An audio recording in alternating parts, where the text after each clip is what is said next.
I hope that you are well. Thank you for joining me here today, where we are going to use STEM to create. So, I always associate tie-dye with the summer, and I think it's a really fun summer activity.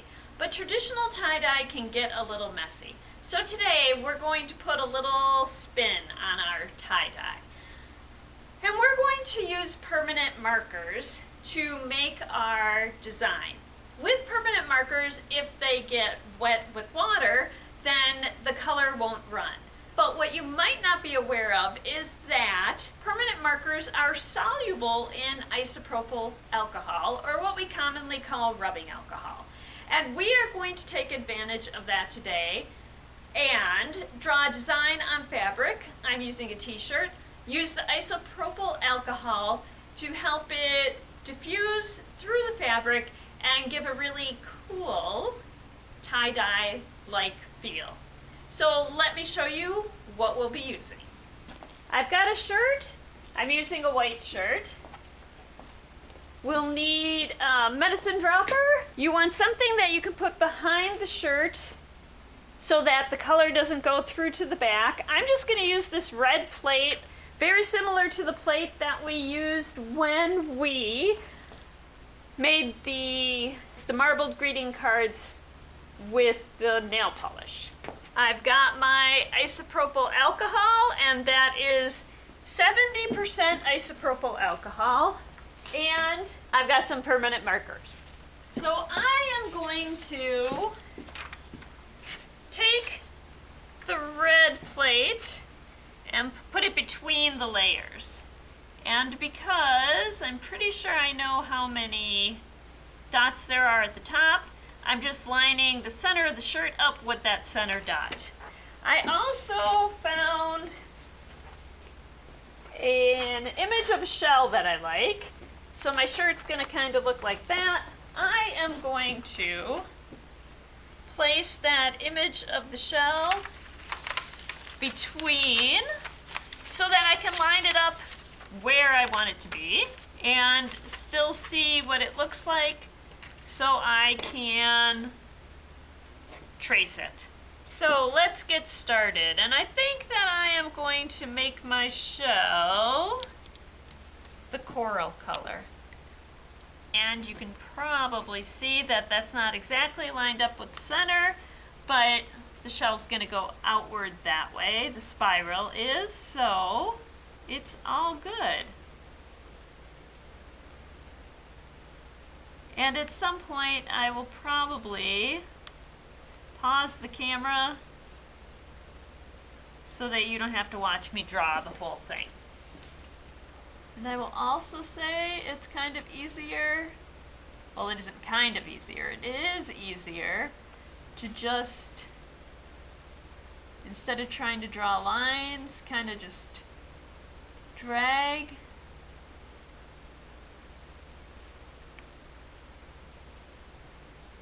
the pen along and almost do dots instead of a continuous curve. And I really like these colors.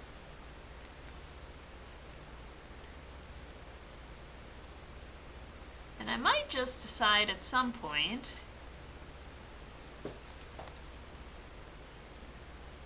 to not go any further and just stop where I am with the shell, and that's okay too.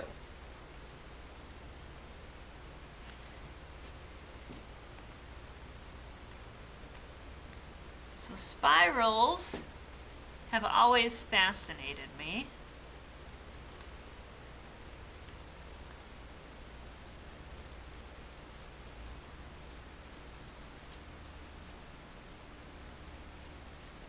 So I'm gonna do it like that. So my next step of the plan, after I get the spiral drawn in, is to just kind of do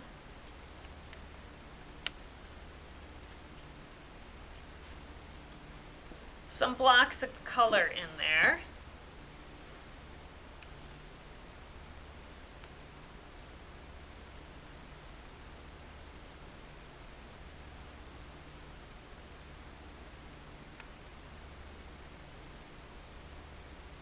So now I'm going to want to be careful when I use that isopropyl alcohol, because it's going to, those two colors might end up combining some.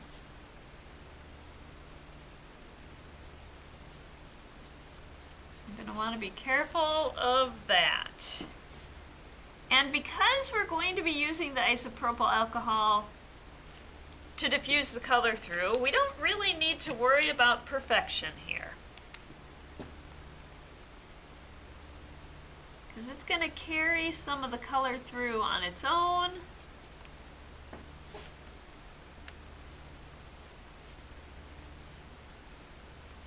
It should just end up being really fun.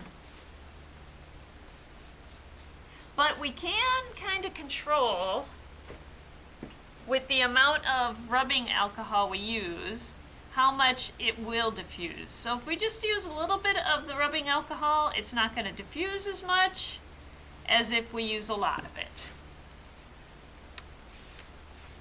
So I'm going to fill in a couple places back here where my coverage wasn't the best. Then we're going to drop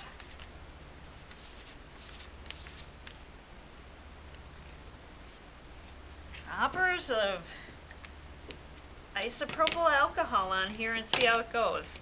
And because I kind of like the end of my shell to be a little gray, I'm going to add a little more gray right at the end. So honestly, you know, I kind of like this the way it is. And if you wanted to just draw on your shirt with permanent markers, you can do that, and that will color your shirt. I did that a few years ago to make a temporary shirt, and I've worn it since, and I still have that shirt, and I've washed it numerous times, and the color's starting to fade a little, but there's still a lot of color in there. So now remember, it's the fact that permanent markers are soluble in isopropyl alcohol that's going to make this look kind of like tie-dye. So I poured some of the isopropyl alcohol into the cap and just, oh, here, absorbed it into the dropper, and we're just going to start dropping.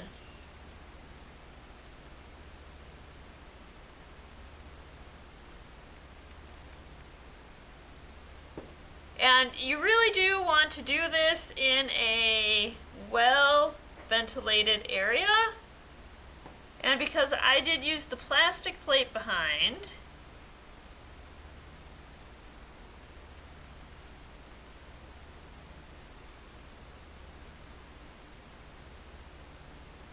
I'm going to have to take some of those paper towels I brought over and put those behind, or that's just going to keep sitting in the alcohol. So my plan is to do that right now. I'm going to actually add a little more, because remember, what we're trying to do is get a tie-dye like look to this. So I'm not trying to make it look perfect, just trying to make it a little fun.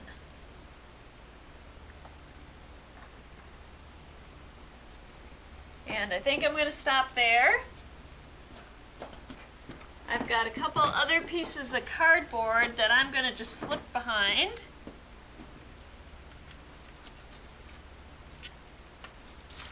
And that is going to stop it from absorbing any more of the rubbing alcohol that is in that tray. And I'm going to take that tray out. There is my tie-dyed shell.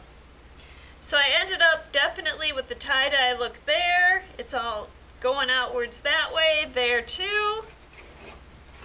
So there is my finished shirt. It's not dry yet, obviously. The colors are still merging together. I really like the tie-dye look on that. And if you enjoyed this and would like to give it a try yourself, I hope that you do. Remember, do it in a well-ventilated area because you don't want to inhale all the fumes of the permanent markers and the rubbing alcohol. Give it a try. Let me know how you like it. Thank you so much for joining me today, and I hope that you continue to explore your world and use your creativity to improve it. And thank you.